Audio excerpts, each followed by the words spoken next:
Hello mga guys, ito ang kinita ko sa paglalako ng tsakoy ni Eden Jemwaywa. Gem 111. Gem 111.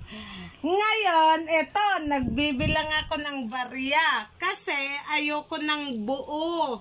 Gusto ko yon mabigat sa bulsa. Pero pagbilang, hirap ako. Para marami ang pera. Para marami. Kasi nung unang matipon pa lang ito yung alkansya niya. Ayoko ko tayong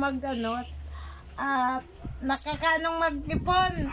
Kunti, pero pag madami na, nakakain ganyan na. Nakaka-inspire mag-ipon kapag madami na. Nakaka-inspire. Kaya pala barya yung gusto mo para marami agad. Yes.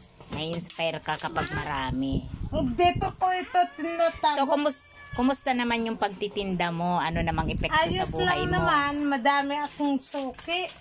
Kaso, pagpunta ko ngayon sa munisipyo, mukhang may ni-rescue.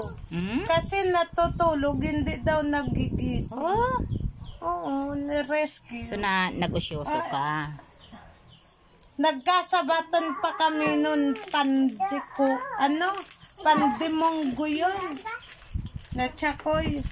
So, kumusta naman ang pagtinda mo? Masarap naman yung paninda mo. Ayos lang, masarap. Parang hindi masarap, hindi ka masaya. Nililibre nga ako nila kasi tikman ko daw. Tapos sila magbabayad. Oo.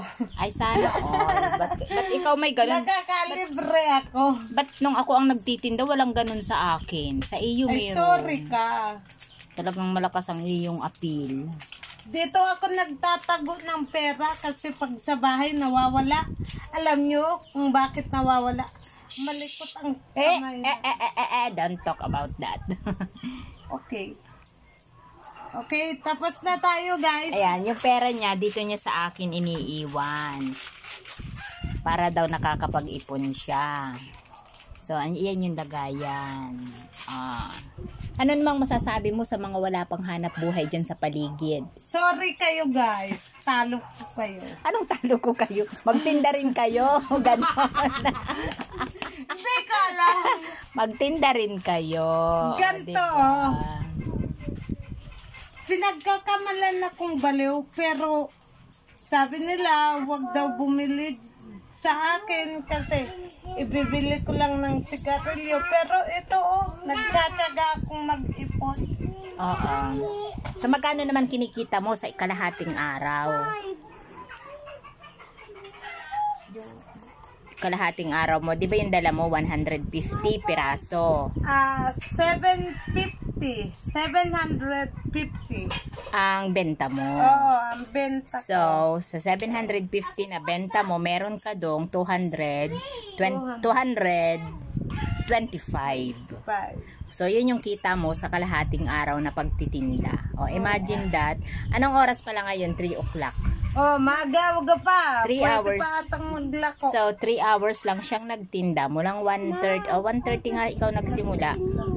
1:30 to 3 o'clock. So, 2 hours and a half. 2.5 hours kang nagtinda. And meron ka ng kita na 225. So, every day, may kita kang 225. Yung 100, iniipon niya dito sa alkansya. And yung 100, pang konsumo nilang mag-ina. Diba? Tama na. Tama ng bilang. Tama ng bilang at i-off ko na yung video. Yan si Ate Virgin May. Si Virgin May. Ang magtitindang masayahin. Kaya maraming suki. So, yun yung importante sa vendor. Dapat masayahin ka, makarenyosa. End ko na daw ang video at siya yung nauumay ng magsalita. So, magkakape na muna kami. Nag-iinit pa ng tubig. Yes. So, that's all for today's vlog. Thank you so much for watching. Please subscribe, like, and share.